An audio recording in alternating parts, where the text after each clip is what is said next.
Dear friends and fellows, in the previous video we have discussed about on the 5 steps of fire risk assessment, how to prepare fire risk assessment, what to consider at each step of fire risk assessment. Today I'm going to dig deeper. What are the elements of fire risk assessment? As you know, fire is the combination of heat, oxygen, and fuel. I'll try to discuss each source in depth, in detail to clarify the HSC practitioners. I'm Javed and you are on the platform of Safety First. If you are new on this channel, kindly subscribe it, press the bell icon. And if you find the video informative, then like, comment, and share with your friends and colleagues.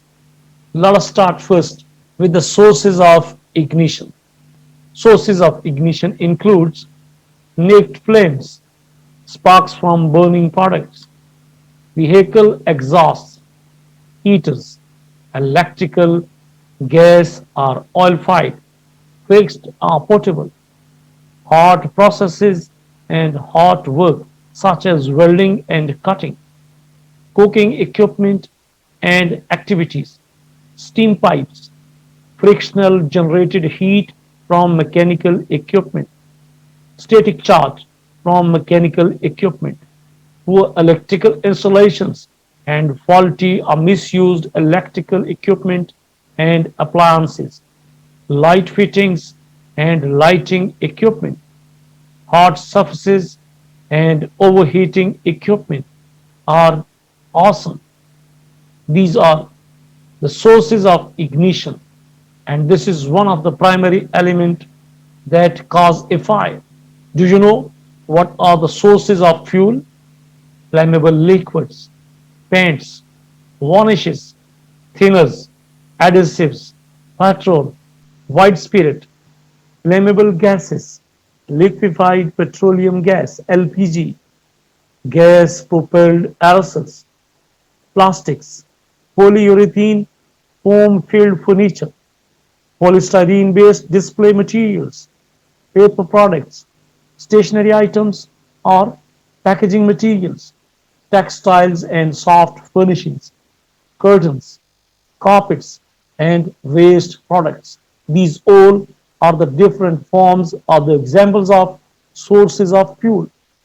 Let us discuss now what are the possible sources of oxygen, air, which includes natural ventilation such as doors and windows left open, mechanical air ventilation, oxidizing agents, hydrogen peroxide, sodium perchlorate, and nitric acid, oxygen cylinders, or pipe systems. These all are the sources of oxygen. Here the question is, the first step of the fire risk assessment is how to identify hazards.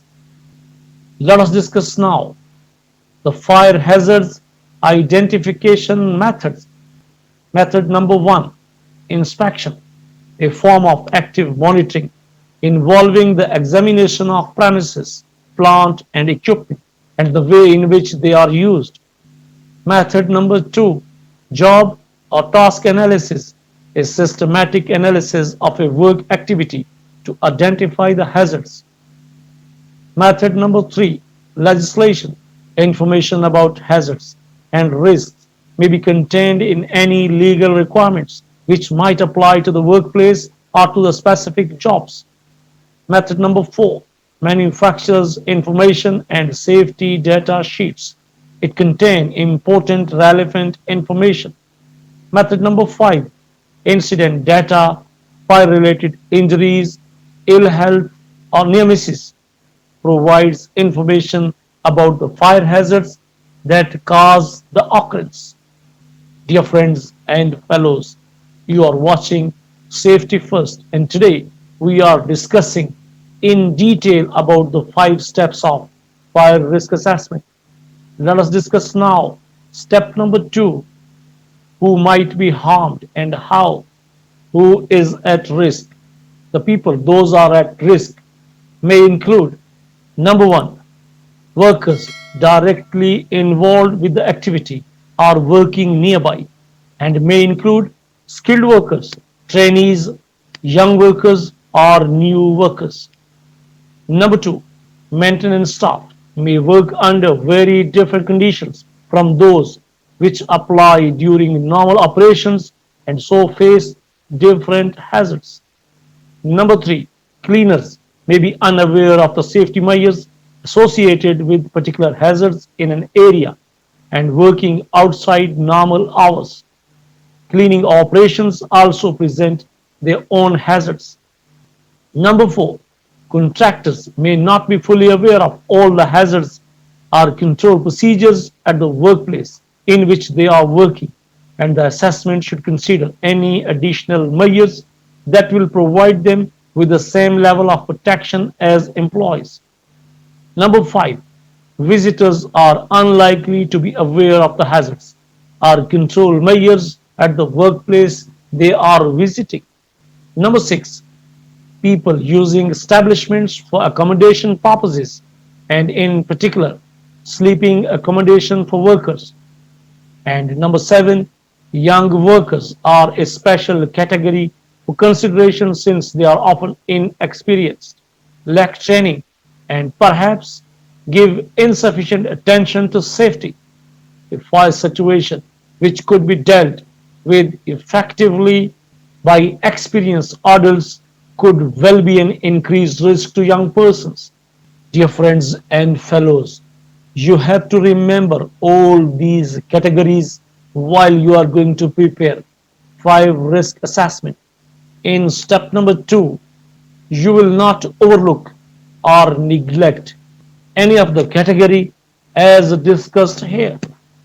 As you know, young workers are more prone to fire. How we can make a special particular attention while preparing risk assessment with respect to young workers, matters to be taken into particular consideration in risk assessment in respect of young workers include inexperience, lack of awareness of risks and immaturity, fitting out and layout of premises, nature, degree and duration of exposure to physical and chemical agents, form, range and use of work equipment, and the way in which it is handled, organization of processes and activities, extent of the safety training provided or to be provided, and specific risks to young workers from agents, processes, and work. Vulnerable persons such as elderly persons over 60 years of age, children under 10 years of age, mentally or physically impaired persons, mentally ill or depressed persons, persons on medication, and non-substance abusers, alcohol or drugs. If for a situation which could be dealt with effectively by experienced and fit adults may be an increased risk to such people. Don't forget, disabled persons. Disabled persons may have impaired hearing, vision, or mobility and be unable to recognize a fire and sound the alarm, report the fire to a responsible person, and then evacuate unaided to the place of safety. After discussing what are the hazards, how to identify fire hazards, who is at risk, different category of people, how they can be harmed, and why. Let us start now.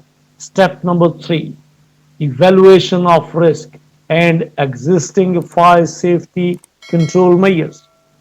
Dear friends and colleagues, fire risk is best evaluated in two separate stages.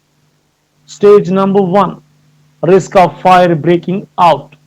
Factors that will increase the chances of a fire starting and increase its severity include poor housekeeping, allowing combustibles to accumulate, poor storage, inadequate segregation of incompatible materials, and large inventories of fuel, poorly maintained equipment, smoking, inappropriate management of building alterations, use of portable heating appliances, poor security, and external lighting to deter arsonists.